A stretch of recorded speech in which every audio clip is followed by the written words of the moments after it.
வாளறிவன் ஜோதிட களஞ்சியம் யூடியூப் நேயர்களுக்கு வணக்கங்களும் வாழ்த்துக்களும். இன்று மகா சிவராத்திரி மிக சிறப்பாக நடைபெற்றது. இதனுடைய சிறப்பம்சம் அப்படின்னு பார்த்தா வலைத்தளத்தில் யூடியூப்பில் நிறைய பல்வேறு கருத்துக்களை சொல்கிறாங்க.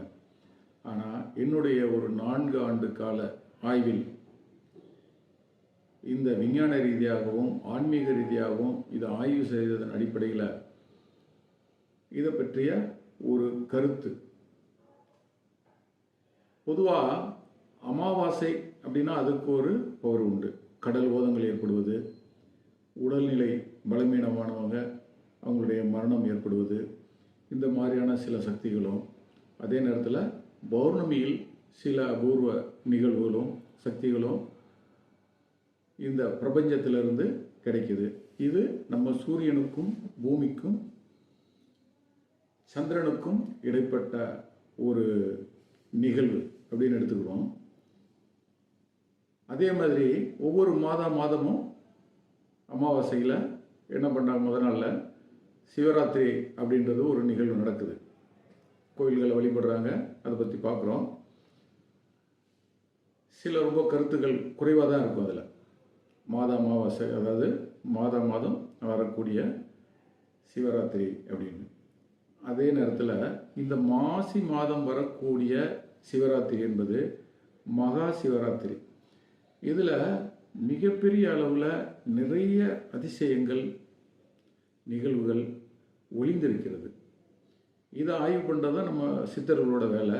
இது சித்தர்கள், இந்த பல சித்தர்கள், நூற்றுக்கணக்கான சித்தர்கள் கூடி சிதம்பரத்தில் அந்த கோயிலை கட்டி நிர்மாணித்து அதில் பல ரகசியங்கள் இருக்குது. ஒவ்வொன்றாக பார்ப்போம். அப்படி பார்க்கும்போது அன்றைக்கு என்ன நிகழ்வு அப்படின்னா, நார்மலான அமாவாசை அப்படின்னு பார்த்தீங்கன்னா சூரியன் சந்திரன் இவை மூன்றும் ஒரு நேர்கோட்டில் வரும். அதாவது சூரியனுக்கும் பூமிக்கும் இடையில் சந்திரன் வரும். இது அமாவாசைன்னு சொல்லுவாங்க. இருளாக இருக்கும், சந்திரன் தெரியாது. அப்போ சில சக்திகள், காஸ்மிக் ரேஸ்ம்பாங்க, நிறைய பேர் வச்சுருக்காங்க. அது ஆகர்ஷண சக்தின்னு சொல்கிறாங்க, காஸ்மிக் ரேஸ்ன்றாங்க. இது இடைப்பட்ட பகுதியில் அதாவது நேரடியாக சூரியனிலிருந்து பூமிக்கு உண்டான ஈர்ப்பு விசையும், பூமியிலிருந்து சூரியனுக்கு உண்டான தள்ளு விசை கொள்ளு விசை இதில் தான் இயங்குது. இது பூமிக்கும் சூரியனுக்கும் இடையில் சந்திரன் வரும்போது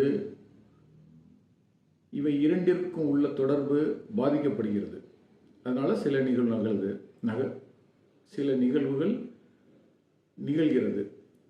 அதே மாதிரி இந்த மாசி மாதம் அப்படின்றது, இந்த மாசி மாதத்தில் பார்த்தீங்கன்னா சூரியன் கும்பராசியில் பிரவேசிக்கும் 30 நாட்கள்.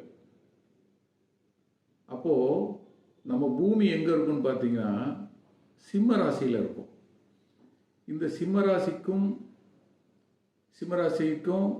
கும்பராசிக்கும் இடையில் சந்திரன் வரும் காலம். அன்றைய சிறப்பு என்ன அப்படின்னா, நம்முடைய மில்கிவே கேலக்சி அப்படின்றது இந்த நம்முடைய அண்டத்தில் இருக்குது. நம்முடைய அண்டத்தின் மையப்பகுதியை தான் சக்தி மையம் சொல்கிறோம். அந்த சக்தி மையத்தை சூரியன் தன்னோட துணைக்கோள்களோடு சேர்ந்து சக்தி மையத்தை சுற்றுகிறது. சந்திரன் பூமியை சுற்றுகிறது, பூமி சூரியனை சுற்றுகிறது, சூரியன் சக்தி மையத்தை சுற்றுகிறது. சக்தி மையம் என்பது நம்முடைய அண்டத்தின் மையப்பகுதி. இதே போல இந்த ஒரு கரத்திற்கு மட்டும் 52 அண்டங்கள் உள்ளது. அதை ஆங்கிலேயர்கள் கிளஸ்டர்ம்பாங்க, நம்ம அதில் போனம்னு சொல்லுவோம். ஒரு கரத்துக்கு 52 அண்டம் அப்படின்னா 4 கரத்திற்கும் 208 அண்டங்கள் உள்ளது. இதனுடைய மையப்பகுதி, இந்த மையப்பகுதி தான் சிவமையம் அப்படின்றோம். இந்த சிவமையம் தான் இந்த பிரபஞ்சத்தில் உள்ள 208 அண்டங்களையும் நிர்வகிக்கிறது, தன்னுடைய முழு கட்டுப்பாட்டில் வைத்திருக்கிறது. அப்போது இந்த பூமி, அடுத்ததாக சந்திரன், அடுத்ததாக சூரியன், இந்த மாசி மாதம் வரும்போது மட்டும் இந்த மூன்றோட நேர்கோட்டோட இந்த சிவமையமும் இணைந்து கொள்கிறது. அப்போ இந்த நான்கும் ஒரு நேர்கோட்டில் வரும்போது ஒரு மிகப்பெரிய சக்தி பிரவாகம் நிகழ்கிறது. இதுதான் காஸ்மிக் ரேஸ் அப்படின்றாங்க. இந்த விஷயத்தை ஆய்வு செய்வதற்காக தான் சித்தர்கள் ஒன்று கூடி இந்த கோவில்களில் இரவு முழுவதும் தூங்காமல் இருந்து நேராக அமர்ந்து கூடிய அமானுஷ சக்தியின் பிரபஞ்ச சக்தியை ஆய்வு பண்ணுவாங்க. அப்பொழுது அந்த ஆண்டிற்கு அல்லது அடுத்து வரக்கூடிய 12 ஆண்டுகளுக்கு தேவையான கணிதங்கள் அன்றைக்கு கிடைச்சதா அவங்க நம்பினாங்க. ஏன்னா அந்த ராசியில் 12 ஆண்டுகளுக்கு ஒரு முறை குரு வரும்போது தான் மகாமகம் அப்படின்ற ஒரு நிகழ்வு நடக்கிறது, கும்பமேளா நடக்கிறது.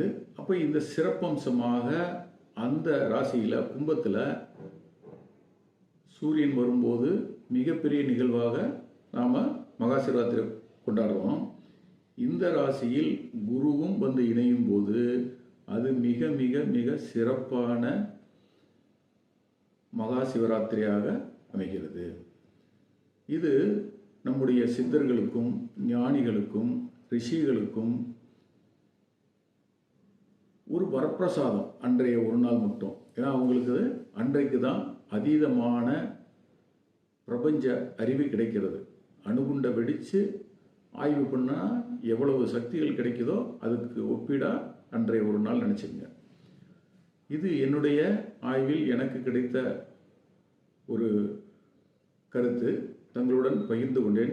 இதுவரையிலும் என்னுடைய இந்த காணொளியை பொறுமையாக கேட்ட, பார்த்த, உணர்ந்த இந்த வாளறிவன் ஜோதிட களஞ்சியம் யூடியூப் நேயர்களுக்கு என்னுடைய நன்றிகளும் வணக்கங்களும்.